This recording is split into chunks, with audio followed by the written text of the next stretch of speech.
ఓం శ్రీ మాత్రే నమః. ఓం శ్రీ గురుభ్యో నమః. అందరికీ నమస్కారం. భారతీయ హిందూ సాంప్రదాయాలకు స్వాగతం. నా పేరు తాడి ఈశ్వరి. ఈ రోజు మనం వీడియోలో మనకు హిందూ మతంలో ఇంతమంది దేవుళ్ళు ఎందుకు అన్నటువంటి విషయాన్ని గురించి మనం ఈ రోజు వీడియోలో మాట్లాడుకుందామండి. మనకు ఇంతమంది దేవుళ్ళు ఎందుకు, ఇన్ని గుడులు ఎందుకు, ఇన్ని పూజలు ఎందుకు, ఒక్కడే దేవుడు ఉండొచ్చు కదా అని చాలా మందికి అనుమానం ఉంటుంది. వీటన్నిటికీ కూడా మీకు ఈ శివ మహాపురాణంలో జవాబు ఖచ్చితంగా దొరుకుతుందండి. మీకు అర్థం అవడం కోసమే నేను ఒక ఉదాహరణ చెప్తానండి. ఇది ఎవరో ఒక ఆయన చెప్పిందే, నా సొంతంగా చెప్తున్నది కాదు. నేను మా అమ్మ నాన్నలకు పుట్టినప్పుడు వాళ్ళ కూతుర్ని అని నన్ను పిలిచారు. ఆ తర్వాత నాకు వివాహమైంది, నన్ను ఒకరు భార్య అని పిలిచారు.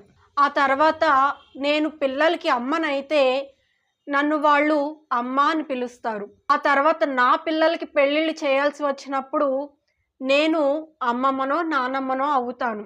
ఇన్ని పేర్లుగా నేను ఒక్కదాన్నే కదండి ఉన్నది. కూతురుగా ఉన్నది నేనే, అమ్మగా ఉన్నది నేనే, భార్యగా ఉన్నది నేనే, అమ్మమ్మగాను నానమ్మగాను ఉన్నది నేనే. పేర్లు వేరైనా నా తత్వం మారిపోయిందా? నేను నేనుగానే ఉన్నాను కదా. నేనేమన్నా మారిపోయానా?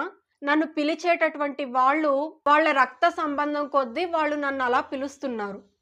అలాగే భగవంతుడు కూడా అమ్మవారి రూపంలో ఉన్న, విష్ణు రూపంలో ఉన్న, శివుడు రూపంలో ఉన్న, వినాయకుడి రూపంలో ఉన్న, సుబ్రహ్మణ్య స్వామి వారి రూపంలో ఉన్న, ఏ రూపంలో ఉన్నా కానీ పిలిచే నామాలు వేరేమో కానీ తత్వం మాత్రం ఒక్కటే అని ఆయన మనకు శివ మహాపురాణంలో చెప్పడం జరిగిందనమాట.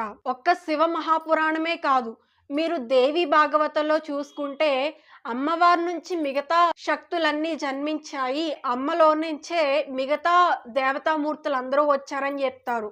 అలాగే మీరు విష్ణు పురాణాల్లోకి సంబంధించిన వాటిలో మీరు పరిశీలించినట్లయితే ఒక్క శ్రీ మహావిష్ణువు నుంచి మాత్రమే మిగతా దేవతామూర్తులు అందరూ కూడా వచ్చారు అని చెప్తారు. అంటే దీని అర్థం ఏంటి? ఆ ఒక్క తత్వం నుంచే మిగతా దేవతామూర్తులు అందరూ కూడా వస్తున్నారు. అంటే ఈ సృష్టి మొత్తాన్ని కూడా సృష్టిస్తుంది ఎవరు? అది శివుడు రూపంలో ఉండొచ్చు, విష్ణు రూపంలో ఉండొచ్చు, అమ్మవారి రూపంలో ఉండొచ్చు. ఏ రూపంలో ఉన్నా కానీ ఆ వెలిగిపోతున్నటువంటి ఆ తత్వం ఏదైతే ఉందో ఆ తత్వానికి దైవం అనేటటువంటి పేరుంది.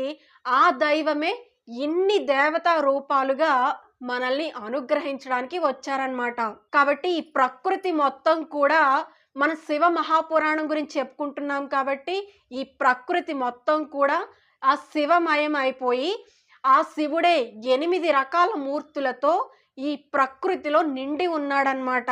ఆ 8 మూర్తుల్నే మనం అష్టమూర్తిగా మనం పిలుచుకుంటాం. ఈ అష్టమూర్తిలో ఉన్నటువంటి ఆ శివుడికి ఉన్నటువంటి 8 పేర్లు ఏంటంటే సర్వుడు, బౌడు, రుద్రుడు, ఉగ్రుడు, భీముడు, పశుపతి, ఈశానుడు, మహాదేవుడు. ఈ 8 మూర్తులను అష్టమూర్తులు అని పిలుస్తారనమాట. కాబట్టి 8 మూర్తులతో మొత్తం ప్రకృతిని అంతా, మొత్తం ఈ సృష్టిని అంతటినీ కూడా ఆ శివుడు పోషిస్తూ ఉన్నాడనమాట. ఎలా పోషిస్తున్నాడో తెలుసా అండి? శివుడే సర్వుడు అనేటటువంటి ఒక పేరును పెట్టుకొని భూమి రూపంలో ఉన్నటువంటి ప్రాణికోటి మొత్తాన్ని ఆయన ధరించి ఉన్నాడనమాట. కాబట్టి ఆయన్ని సర్వుడు అని పిలుస్తారు. అంటే ఈ మొత్తం ప్రకృతిని, ఈ మొత్తం సృష్టిని సృష్టించింది ఆయనే అని ఈ సర్వుడు అనేటటువంటి మూర్తి గురించి చెప్పడం జరుగుతుంది. అలాగే రెండవ మూర్తి బౌడు. ఈ బౌడు జల రూపంలో ఉన్నటువంటి ప్రాణికోటిని మొత్తాన్ని రక్షిస్తూ ఉన్నాడనమాట. అంటే భూమికి అధిదేవత సర్వుడు, జలానికి అధిదేవత బౌడు. మూడవది ఉగ్రమూర్తి. ఉగ్రమూర్తి అంటే వాయు రూపంలో బయట లోపల కూడా ఆయనే తిరిగి సకల ప్రాణులను నిలబెడుతున్నాడనమాట. బయట గాలి లేదనుకోండి, మనం గాలి లేక ఊపిరాడక చచ్చిపోతాం. అలాగే మన లోపల ఊపిరి తీస్తూ ఊపిరి వదలలేదనుకోండి, లోపల కూడా కొంత గాలి ఉండాలి కదా. ఆ గాలి లోపల లేదనుకోండి, మన ప్రాణం నిలబడుతుందా? అప్పుడు కూడా మనం ఊపిరాడక చచ్చిపోతాం. కాబట్టి బయట లోపల వాయు రూపంలో తిరుగుతుంది ఉగ్రమూర్తి. అలాగే 4వ మూర్తి భీమమూర్తి. ఈ భీమమూర్తి ఆకాశ రూపంలో నిలబడ్డాడనమాట. ఈ ఆకాశ రూపంలో ఆయన నిలబడి నక్షత్రాలను, గ్రహాలను, సూర్య చంద్రులను మొదలైనటువంటి పదార్థాలకు ఆయన అవకాశం ఇచ్చి సర్వాన్ని వ్యాపించి ఉన్నాడనమాట. అలాగే 5వ మూర్తి పశుపతి. పశుపతి అంటే మనందరిలోనూ కూడా ఒక ఆత్మ అన్నది ఉంటుంది కదా. మనం ఉన్నాము అని చెప్పడానికి ఏంటి అర్థం? మనలో ఒక ఆత్మ అంటూ ఉంటేనే కదా. మనలో ఆత్మ లేదనుకోండి, దాన్ని శవం అని పిలుస్తారు. ఎందుకంటే దానికి పెద్దగా చలనం ఏమీ ఉండదు. అలా కాకుండా మనకి శరీరం ఉండి అందులో ఆత్మ ఉంటేనే మనం రకరకాల పనులను మనం చేసుకోగలుగుతాము. మనలో ఒక చైతన్యం అనేది వస్తుందన్నమాట. కాబట్టి ఈ పశుపతి అనేటటువంటి మూర్తి మన ఆత్మల యందు జీవించి ఆయనలో ఐక్యం చేసుకొని మోక్షాన్ని ప్రసాదిస్తాడనమాట ఈ పశుపతి అనేటటువంటి మూర్తి. అలాగే 7వ మూర్తి ఈశానుడు.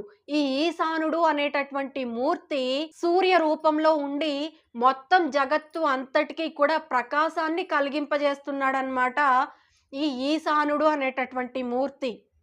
అలాగే ఆఖరవది 8వ మూర్తి మహాదేవుడు. ఈ మహాదేవుడు అనేటటువంటి మూర్తి చంద్రుడి రూపంలో ఉండి ఈ ప్రకృతిలో మొత్తం ఔషధాలకు శక్తినిచ్చి మనకు పుష్టిని, తుష్టిని కలిగింపజేస్తున్నాడనమాట. అంటే ఆ చంద్రకిరణాల ద్వారానే ఔషధాలకు ఒక రోగ నిరోధక శక్తి అనేటటువంటిది వస్తుందన్నమాట.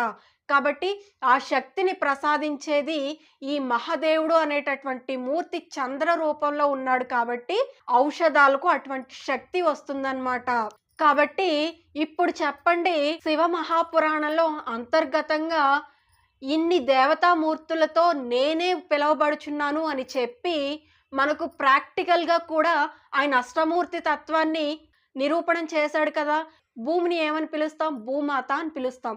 కానీ భూమాతలో ఉన్నది ఎవరు? నిజానికి సర్వుడు అనేటటువంటి ఒక శివమూర్తి భూమి రూపంలో ఉండి ప్రాణికోటి మొత్తానికి ఆశ్రయాన్ని కల్పిస్తున్నాడు. అలాగే భవుడు అనేటటువంటి మూర్తి జల రూపంలో ఉండి మనం ఏమని పిలుస్తాం? వరుణ దేవుడు అని పిలుచుకుంటాం జలదేవుణ్ణి. కానీ భవుడు అనేటటువంటి మూర్తి జల రూపంలో అధిష్టానమై మన అందరికీ కూడా సకల ప్రాణాలను నిలబెడుతున్నాడు. కాబట్టి ఉగ్రమూర్తిలో వాయు రూపంలోనూ మనం ఆయన ఏమని పిలుచుకుంటాం? వాయుదేవుడు అని పిలుస్తాం. అలాగే భీమమూర్తి ఆకాశ రూపంలోను, అలాగే పశుపతి అనేటటువంటి మూర్తి ఆత్మ రూపంలోను, ఈశానుడు అనేటటువంటి మూర్తి సూర్య రూపంలోను, మహాదేవుడు అనేటటువంటి మూర్తి చంద్ర రూపంలోను, మొత్తం ఇన్ని రూపాలుగా ఉండి మనల్ని అందరినీ రక్షిస్తున్నది ఎవరు? ఆ ఒక్క దైవం మాత్రమే కదా. ఆ ఒక్క దైవానికే ఇన్ని పేర్లు వచ్చాయి, కానీ తత్వం మాత్రం ఏమన్నా మారిపోయిందా? లేదు కదండి. భగవంతుడు ఒక్కడే, కానీ ఆయన్ని మనం రకరకాల పేర్లతో మనం పిలుచుకుంటున్నామే, కానీ ఆయన తత్వం మాత్రం ఒక్కటే అని అర్థమైంది కదండి. అందుకే రుద్రాభిషేకంలో రుద్రం చెప్తూ ఈ 8 మంత్రాలను చెప్తూ ఉంటారు. ఆ మంత్రాలు ఏమిటంటే, ఓం సర్వాయ క్షితిమూర్తయే నమః, ఓం భవాయ జలమూర్తయే నమః, ఓం రుద్రాయ అగ్నిమూర్తయే నమః, ఓం ఉగ్రాయ వాయుమూర్తయే నమః, ఓం భీమాయ ఆకాశమూర్తయే నమః, ఓం పశుపతయే యజమానమూర్తయే నమః, ఓం ఈశానాయ సూర్యమూర్తయే నమః, ఓం మహాదేవాయ సోమమూర్తయే నమః అని చెప్పి 8 మంత్రాలతోనూ కూడా శివుణ్ణి పూజిస్తూ ఉంటారన్నమాట. అంటే దీని అర్థం ఏంటి? భూమి రూపంలో ఉన్నది, జల రూపంలో ఉన్నది, అగ్ని రూపంలో ఉన్నది, వాయు రూపంలో ఉన్నది, సూర్య రూపంలో ఉన్నది, చంద్ర రూపంలో ఉన్నది, యజమాన రూపంలో ఉన్నది, ఆత్మ రూపంలో ఉన్నది, అన్నీ నువ్వే తండ్రి. కాబట్టి మమ్మల్ని రక్షించాల్సినటువంటి బాధ్యత, మమ్మల్ని ధర్మం వైపుగా అడుగులు వేయాల్సినటువంటి బాధ్యత నీదే తండ్రి అని చెప్పి ఆయన్ని పూజ చేస్తూ ఉంటారన్నమాట. అలాగే ఇక్కడ మీకు ఇంకొక విషయం చెప్పాలంటేనండి, చెట్టు మొదట్లో మనం నీళ్లు పోసామే అనుకోండి, ఆ నీరు ఏమవుతుంది? ఆ మొక్క యొక్క ఆకులకి, ఆ కొమ్మలకి, వేళ్ళకి, మొత్తం అన్నిటికీ కూడా పుష్టిని, తుష్టిని కలిగిస్తుంది కదా. అలాగే మనం అందరం కూడా ఈ శివుణ్ణి ఆరాధించడం వల్ల ఏం జరుగుతుందంటే, మొత్తం ఈ ప్రకృతికి పుష్టి కలుగుతుందన్నమాట. ఎందుకంటే ఒక్క శివుడిలోనే కదా మొత్తం ఈ పంచభూతాలు కలిసి ఉన్నది.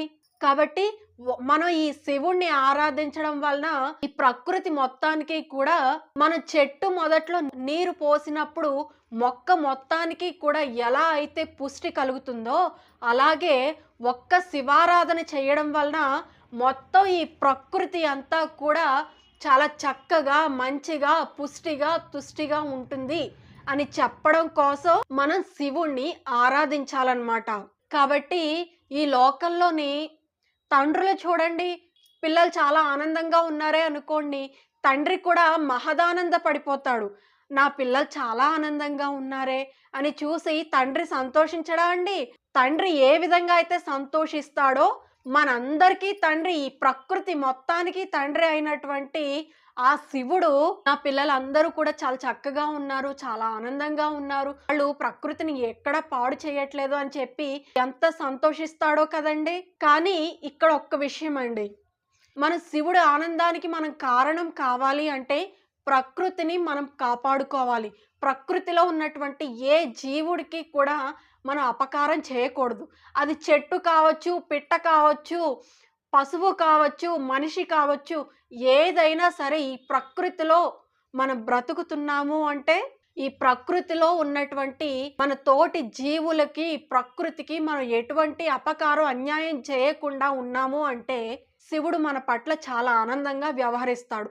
అలా కాకుండా మనకు నచ్చినట్లుగా మనం మొక్కలవి నరికేసి ప్రకృతికి హాని కలిగించే విధంగా ప్రతి జీవికి కూడా కష్టం కలిగించి ఒక చిన్న చీమ అక్కడి నుంచి ఏదో తన దారిన అంతటా తను వెళ్ళిపోతుంది. ఎక్కడో ఉన్న చీమను కూడా మనం చూసి అనవసరంగా దాన్ని నలిపేసామే అనుకోండి, అది మన జోలికి రాలేదు, మనల్ని కరవడానికి రాలేదు, మన ఇంట్లోనే లేదు, ఎక్కడో బయట ఎక్కడో పొదల్లో ఉంది. అక్కడ ఉన్నటువంటి చీమకు మనం హాని కలిగించేమే అనుకోండి, దాన్ని కూడా భగవంతుడు ఒప్పుకోడు. అంటే ఆయన ఏమని చెప్తాడో తెలుసా అండి? ఈ ప్రకృతిలో మొత్తం నేను 8 రూపాలుగా ఉన్నాను. కాబట్టి ఈ ప్రకృతిలో ఏ జీవికి అపకారం చేసినా కూడా నేను రుద్రుడిని అయిపోతాను, నేను వాళ్ళని క్షమించను అని సాక్షాత్తుగా శివుడే మనకు చెప్తాడనమాట. కాబట్టి ఇటువంటి గొప్ప విషయాలన్నీ కూడా మనకు శివ మహాపురాణాల్లో అంతర్భాగంగా ఉన్నాయి. మిగతా విషయాలన్నీ కూడా నేను వచ్చే వీడియోలో నేను మీకు తెలియచేస్తానండి. కాబట్టి ఇప్పుడు మనకు అర్థమైంది ఏంటి? ఈ ప్రకృతిని మనం కాపాడుకున్నట్లయితే మనం ఆ శివుడి అనుగ్రహానికి మనం పాత్రులు అవుతాము అని మనకు అర్థమైంది కదా. సర్వం శ్రీ ఈశ్వరార్పణమస్తు.